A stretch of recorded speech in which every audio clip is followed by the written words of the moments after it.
Ike Kemochi Jepang terkulai lemas. Timnas Indonesia resmi menaturalisasi 11 pemain top dunia di Piala Asia 2023. Pelatih timnas Thailand ketar-ketir takut dibantai tim terkuat di bumi Indonesia. Pelatih timnas Indonesia U22 Indra Sapri sudah menyiapkan Elkan Bagot KW sebagai pengganti sepadan Pratama Arhan. Simak video selengkapnya sebagai berikut. 7 pemain naturalisasi yang resmi membela timnas Indonesia di Piala Asia 2023. Mark Klok. Ya, yang pertama jelas ada gelandang andalan Persib Bandung yaitu Mark Klok. Ia sudah menjadi anak kesayangan Sintayong sejak SEA Games 2021 lalu. Peran Mark Klok di lini tengah timnas Indonesia tidak tergantikan karena sudah paham bahasa Indonesia. Ia mampu berkomunikasi dengan baik dengan rekan-rekannya di lapangan. Bahkan setelah drawing Piala Asia 2023, Mark Klok sempat buka suara di media sosial. Ia mengirim sinyal kepada calon lawannya yakni tim lemah Vietnam, Irak dan juga Ike Kemochi Jepang. Let's go, see you, sambil memberikan emosen bendera Jepang, Irak dan juga Vietnam, tulis Mark Klok. Stefano Lillipali. Di urutan kedua ada Stefano Lillipali, di mana pemain Borneo FC ini juga sudah lama tinggal di tanah air dan paham bahasa Indonesia, bahasa Jawa dan bahasa Bali. Hal ini membuat Stefano Lillipali bisa berkomunikasi dengan baik dengan rekan-rekannya di lapangan. Ia sempat membuktikan kualitasnya saat dipanggil Sintayong di FIFA Matchday Maret 2023 lalu. Saat itu Stefano Lillipali mampu membawa timnas Indonesia unggul 3-1 atas Burundi. Hal ini membuatnya kemungkinan akan kembali dipanggil oleh Sintayong jelang Piala Asia 2023. Jordi Amat. Ya, pemain selanjutnya ada Jordi Amat yang dipastikan bakal dipanggil ke timnas Indonesia untuk Piala Asia 2023. Pengalamannya pernah mentas di Eropa sangat dibutuhkan untuk meredam para striker Ike Kemochi Jepang. Meski berstatus sebagai bek tengah, Jordi Amat diketahui sudah mencetak gol debut bagi timnas Indonesia. Ia mencetak gol saat Garuda ditahan Burundi 2-2 di leg kedua FIFA Matchday Maret 2023. Sandy Walsh. Ya, selanjutnya ada Sandy Walsh yang dipastikan besar bisa ikut di Piala Asia 2023. Ia sempat beberapa kali gagal memenuhi panggilan Sintayong karena terganjal izin klub. Kemudian di FIFA Matchday Maret 2023 lalu ia kembali gagal menjalani debut karena masih dalam pemulihan cedera. Namun Sandy Walsh pernah menyatakan kesiapannya di Piala Asia 2023. Bek tangguh milik klub kasta tertinggi Liga Belgia KV Mechelen tersebut sangat dibutuhkan perannya sebagai bek kanan. Apalagi ia memiliki pengalaman bermain di Eropa. Sain Patinama.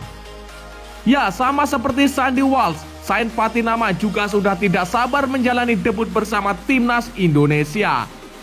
Namun ada kabar baik di mana anggota Komite Exco PSSI Arya Sinulinga memastikan bahwa proses perpindahan Federasi Sain Patinama dari KNVB ke PSSI sudah disetujui FIFA. Ia sangat layak membela timnas Indonesia di Piala Asia 2023. Kiprahnya di level Eropa bersama klub Norwegia yakni Viking FK menjadi tolak ukur bek kiri 24 tahun itu, memperkuat timnas Indonesia di Piala Asia 2023. Ivar Jenner. Ya, Ivar Jenner juga bisa menjadi tambahan pemain naturalisasi di timnas Indonesia senior untuk Piala Asia 2023. Ia tercatat pernah ikut tampil bersama timnas Indonesia U20 saat berjumpa Bayern SK untuk persiapan Piala Dunia U20 2023. Rafael Struijk. Ya, Ketua Umum PSSI Erick Thohir sempat menyebut proses naturalisasi Ivar Jenner dan Rafael Struijk akan segera selesai karena sudah ditandatangani oleh Presiden Republik Indonesia Joko Widodo. Rafael Struijk bisa dipertimbangkan oleh Sintayong untuk masuk ke dalam skuad timnas Indonesia senior di Piala Asia 2023. Pelatih Thailand ketar-ketir takut dibantai tim terkuat di bumi Indonesia. Ya, pelatih Thailand Isara Sritaro sudah menduga Indonesia bakal lolos ke final SEA Games 2023. Dia menilai Merah Putih dapat keuntungan saat mengalahkan Vietnam. Timnas Indonesia melaju ke partai puncak SEA Games 2023. Pasukan Indra Safri lolos usai mengalahkan Vietnam 3-2 di babak semifinal. Kemenangan Indonesia bisa dibilang mengejutkan mengingat Vietnam berstatus juara bertahan SEA Games. Skuad Garuda juga mampu mengalahkan The Golden Star untuk pertama kalinya sejak 2015. Pada babak final, timnas Indonesia menantang sang Raja Asia Tenggara Thailand. Gajah Perang lolos setelah mempermak Myanmar dengan skor 3-0. Isara Sritaro angkat bicara soal kelolosan Indonesia ke final. Dia tidak heran Pratama Arhan dan kawan-kawan dapat menginjak babak pamungkas karena diuntungkan jadwal laga.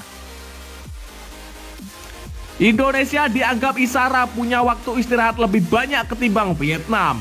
Hal ini menjadi keuntungan bagi skuad Garuda ketimbang sang lawan. Ya, tim terkuat di bumi Indonesia memiliki hari libur lebih banyak dari dua tim grup B. Jadi saya tidak heran mereka mengalahkan Vietnam U22 untuk mencapai final, kata Isara. Grup B hanya memiliki 1 hari libur, sedangkan grup A memiliki 2 hari. Indonesia bermain kolektif, Thailand U22 harus menganalisis mereka untuk final, ujarnya sambil ngeles. Pelatih timnas Indonesia U22 Indra Safri telah menyiapkan Elkan Bagot KW untuk menggantikan Pratama Arhan. Ya, Pratama Arhan harus absen pada laga final sepak bola SEA Games 2023. Mantan pemain PSIS Semarang ini diganjar kartu merah saat timnas Indonesia U22 menang atas Vietnam di semifinal. Final sepak bola SEA Games 2023 Indonesia versus Thailand akan berlangsung di Stadion Olimpit Phnom Penh, Kamboja.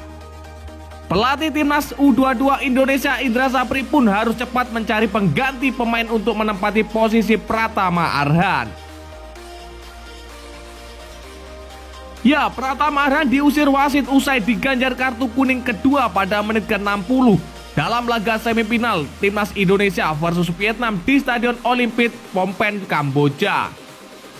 Pada laga menghadap Vietnam ini, Pratama Arhan punya andil atas terciptanya 2 gol yang dicetak timnas Indonesia.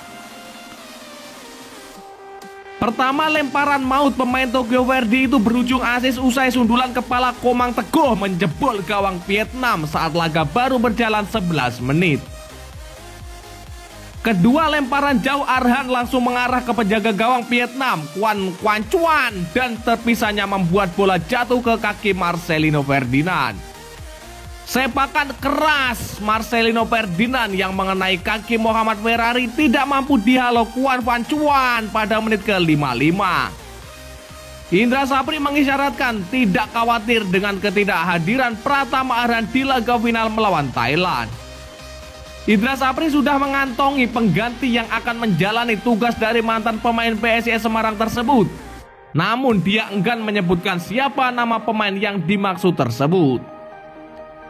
Ya, ada satu pemain lagi yang sudah saya siapkan, tutur Indra Safri. Terdapat ada 3 pemain yang bisa menjadi opsi untuk menggantikan Pratama Arhan. Mereka adalah Elkan Bagot KW atau Alfeandra Dewangga, Rio Fahmi, dan Haikal Hafiz. Kemungkinan Alfeandra Dewangga atau Elkan Bagot KW yang berpeluang besar akan ditunjuk untuk memerankan fungsi dari Pratama Arhan. Dia bisa mengisi posisi bek kiri dan melakukan lemparan ke dalam yang langsung mengancam pertahanan lawan. Elkan Bagot KW diketahui bisa bermain di berbagai posisi termasuk menempati sektor kiri pertahanan. Dalam beberapa laga terakhir timnas U22 Indonesia di SEA Games 2023, Alfeandra Dewangga selalu bermain sebagai gelandang. Terkait lemparan maut, pemain PSIS Semarang itu pernah meniru skill dari Pratama Arhan. tepatnya pada SEA Games 2021 di Vietnam. Kala itu skuad Garuda menghadapi Timor Leste pada laga kedua grup A SEA Games 2021 di Stadion VV Triet Phuotheom, Vietnam. Lemparan Alvendra Dewangga yang mengarah ke dalam kotak penalti bisa ditanduk Witan Sulaiman dan berujung gol pada menit ke-52.